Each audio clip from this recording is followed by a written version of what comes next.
What's going on, guys? Thank you very much for watching. Appreciate it. On this week, honored to have be a part of a keynote speech with Peter Grosso from RE/MAX Integrity Leaders, 3-broker owner, Brian Karp, possibly the best realtor of all time, releasing his product, The Illiterate Millionaire, and myself. Got 20 minutes of fire, my story, how I got into real estate, and some fire Q&A from people out there. Check it out. I hope you like it. I really appreciate the opportunity. It's great to share the stage with Mr. Karp, good friend of mine. It's great to see a lot of familiar faces. It's really nice to meet some people that I haven't met before.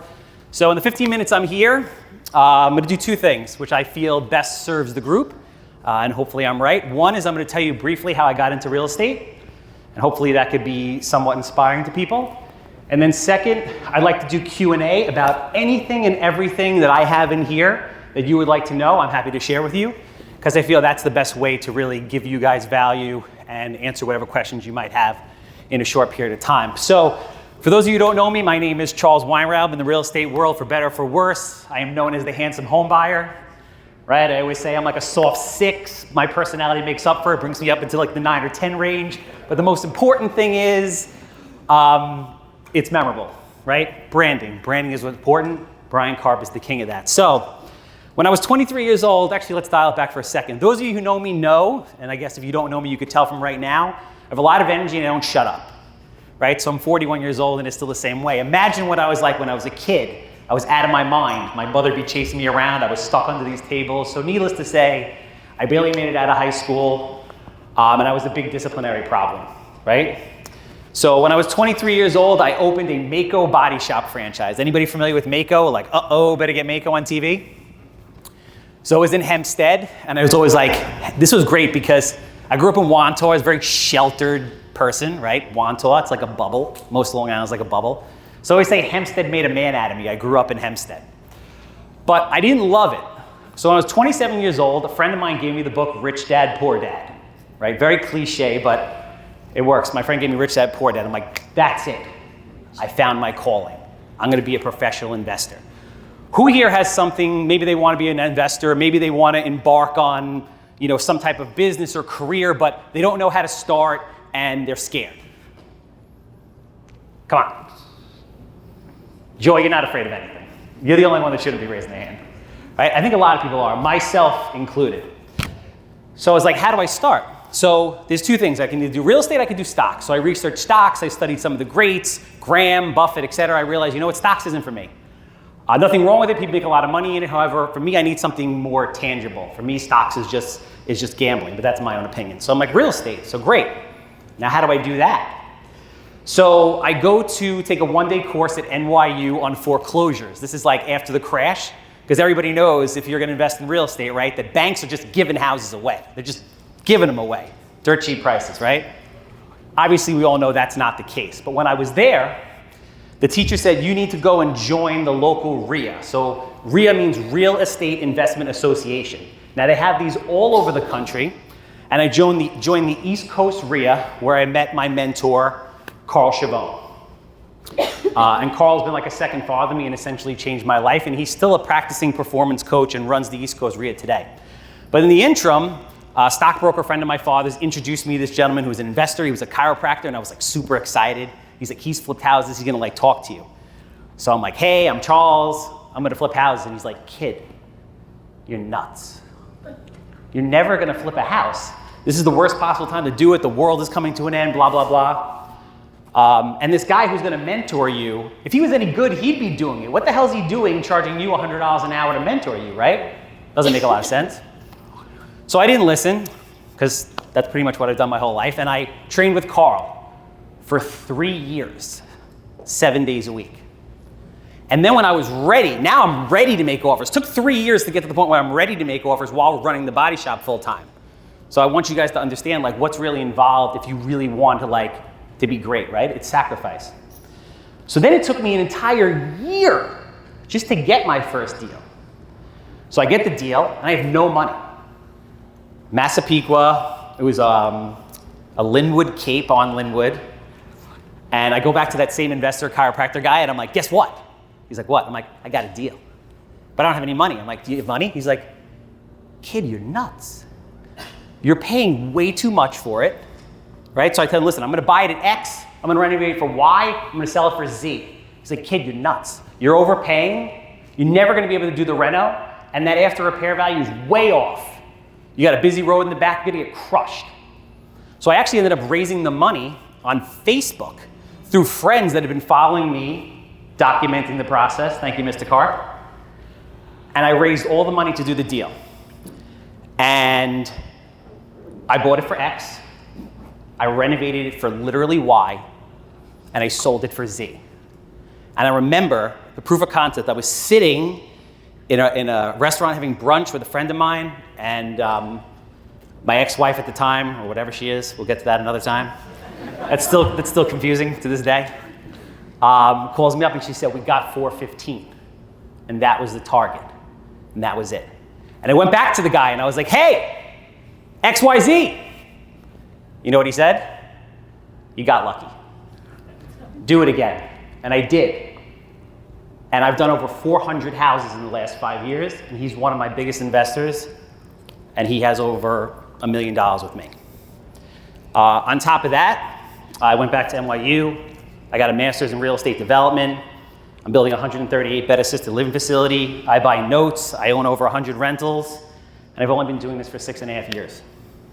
So why am I telling you this? A couple reasons. Do I think I'm special? Fuck yeah, I think I'm special, right? Did I get everyone's business cards? No. But everyone in here is special, right? But one of the reasons I'm telling you this is because 7 or 8 years ago, I guarantee you without question, I knew less about real estate than anybody in this room. So what am I telling you? I want you to dream, right? Cliche, we're gonna be dead soon, right? So when you're there laying on your deathbed at 98 years old, are you gonna be like, fuck, I wish I took the shot. I wish I walked across the bar and talked to that girl, right? I wish I invested in real estate. I wish I trained. I wish I did this. So with that said, like I said, I know not everything, but I know a lot about rentals, development, no purchases, tax liens, tax deeds, fix and flips, new construction, dormers, permitting, you name it. So with that, I would like to open up the floor because I would love to be able to engage with you guys so you guys can ask me anything you want in the hopes that, you know, there's something I have here that can help you on your journey get to where you want to be. So if you have a question, please stand up, project it out. I'll break the ice. Oh. What's the cash and cash return you're looking for your rentals? So like I look at mine, right? Mm-hmm. I want 10, 12% on my money. Yeah. If I have money on the street, how do you look at it? Because I know you are the opposite of me with leverage and all of that. Yeah, so great question. So what he's talking about is cash on cash return, which means how much money do you physically have in the deal, not with the mortgage, your physical money. Because if it's the bank's money, it's not your money, it's other people's money, right? When you put in all the money that you have, right, how much annualized is your profit? After all the deductions, a lot of people, and I'll touch on this real quick, they don't make the proper deductions when they're factoring in rentals. So vacancy rate, CapEx, maintenance, management, etc. Even if they say, oh, there's no vacancy, or oh, I'm managing it myself, you still have to factor these things in. So what I'm looking for is I'm looking to earn at least 12% cash on cash return with a minimum of 20% equity. And what I mean by that is, if I buy a house for $50,000, when I renovate it and refinance it, I need to have a total of $80,000 in the deal, that includes the bank's money, and it be worth $100,000. So I've created $20,000 or 20% equity from my sweat, from my knowledge, from my having the relationships, from me being able to add value in the reno. Cool? Question? That guy with the nice mane back there. Right now I'm at one rental. I'm looking to start scaling up over the next few months. Okay. The one thing I'm starting to have trouble with though is it's impossible for me to partner with others and not destroy my personal DTI. Like I'm looking to kind of put it into an LLC so I can kind of start moving much faster. What do you recommend there? So finish. So like I'm starting to look into like commercial lending and things along that line. So a lot of them are saying since I have a new LLC, right, I wouldn't be able to really get a good loan there. I would still have to personally guarantee. You know? So you're talking about a lot of different things. My first question to you would be, why do you need to partner? For the to actually get the mortgage since I'm 1099 and I've only been doing this for a few months. No one's really giving me a mortgage. You know? You know how many times I've partnered in my career? You know what the easiest thing about investing in real estate is? Guess. Getting money. Easiest thing in real estate, right? People don't care about your 1099. People don't even necessarily care about your credit. People care about the deal. So what you need to do is you need to educate yourself and have a base of people that can supply you with quality product, right, at a discount that allows you to purchase, reno, and you could stack the financing in order to have no money in the deal. There's deals I do with no money out of pocket. Create value through that process, refinance out, have no money of your own in the deal, have equity in the deal, be cash flowing constantly, and just increase your net worth. So it could possibly be, and I don't know you, and I'm happy to talk to you about it after for a couple minutes, the level of education that you have that can show you how to do those deals properly. Hey. Hey. So, okay, my question is about wholesaling. I got into real estate to be a wholesaler, a real property investor like you guys. But like Brian, I saw that agency is like a seat at the table because you can kind of build the capital to invest. Okay. But since you're saying that it's, easy to find investment once you get the good deal. Deals, yeah, okay. What do you recommend for like sort of procuring good deals, I guess that I would say, because all the wholesaling gurus are going to tell you to drive for dollars. Drive around your neighborhood, look for new houses, boarded up houses. Okay. That's one thing. You could be maybe get something like property chart or So like essentially that. you're asking me how do I get deals?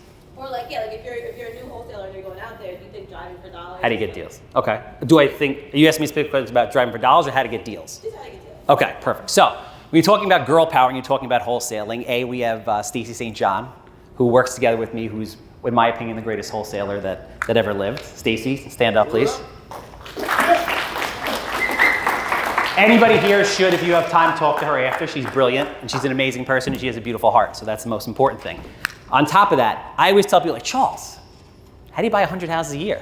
I always tell them, listen, I buy houses the same way Coke sells Coke, Pepsi sells Pepsi, and Brian Karp gets listings. There's nothing different between what Brian Karp and I are doing. We're running side by side. I flip houses to buy rentals. He sells houses to buy rentals. Him and I are doing 20, 30, 40, 50 different things consistently well all the time. And we get deals here, deals there. What I will tell you is when you're starting at the beginning, driving for dollars is a great thing. It works. Write down a list of 30 different ways that you can get deals and then attack 3 of them because people really get overwhelmed. Do 3 and do them well. And then do another 3 and build on that. I am doing cold calling, driving for dollars, paid social media, organic social media, networking. I mean, you name it, I'm doing it, right? But it didn't start off that way, right? I also work really hard. I'm not married, I don't have kids, I do this 24/7. There's sacrifices that come with that also. So the best thing that's the cheapest, in my opinion, way to get deals is relationships. I'm very blessed to know thousands of real estate agents who call me every day who want to work with me because they like me, I do the right thing, and I create an experience for them. Questions? Sir? Where do you see the market heading over the next 5 to 10 years? And what do you prefer doing? As you do a lot more construction, so what do you prefer, rehabbing or building up? So 5 to 10 years is a very big window. What I personally think is I think we have a good 3 years left. And then I think we're going to have a recession. I don't think we're going to have like a real estate crash type of recession. But if you track the last 100 years of recessions, it's kind of like cyclical. Whereas you have a major recession like 2008 that takes about 8 years to recover from. Then you have a minor recession, which is what we're kind of like starting to come out of now, which takes 2 years to come out of. You go up about 5 or 6 years because the government does some crazy shit to artificially inflate everything, like dump massive amounts of money into the government and just tell everybody not to work and sit home. And then sooner or later it catches up. So I think we have a little time, 2-3 more years, and then I think we're gonna have a recession. A lot of people are talking about now the market's slowing. My opinion is that it's just, everyone's on vacation. Can't even get anybody on the phone. Everyone's in Italy right now, in Positano, cruising around on a Vespa. I think we're good, personally. But you know, one thing I want to touch on very quickly is COVID was very sad, but it was an amazing thing for me because I built a private lender base. I don't use institutional lenders, so I built a private lender base of people like yourself. So when COVID hit and all those guys lost their credit lines, everybody came to me and I bought 17 houses in the first month. Right? When there's blood in the street, make money. Questions? I have a question. Yes. I drop you in Utah tomorrow. What are the 5 things you do to do it all again? And you have no money, by the way. Jesus, I feel like I'm like Grant Cardone in that show. What are the 5 things I do? I have no money. No money. And I want to flip houses. You want to relive the life. I want to relive the life. I get on every social media platform and I start documenting myself being dropped off in the middle of Utah with no money, and I'm going to do it, right? I go on the MLS in that area and I look not necessarily for the deals, but I look for the agents that are doing the deals. I look for Brian Karp. And then I charismatically torture Brian Karp's life and everybody else that's like him, although there's not anybody else like him, until I start to work with those people. And I build a team. I build the team of realtors, of attorneys, of contractors. Because, hey, listen, investing in business is a team sport. There's people in here that have literally changed my life, right? Stacy has literally changed my life. Levy has literally changed my life. Matt, our visual, has literally changed my life, right? That's what it's about. How was that answer? Decent? I loved it. Thank you. That was a tough one. Any other questions before I go? We got time for one more. Seize the day. You're going to be dead soon. Good? Perfect. Thanks, man. Appreciate it.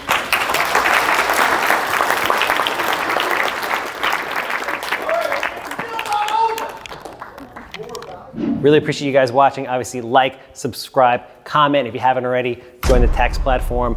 Any questions you have, I've got a ton of one-on-one engagement in there. Reach out to me. We appreciate it. We'll see you on the next one.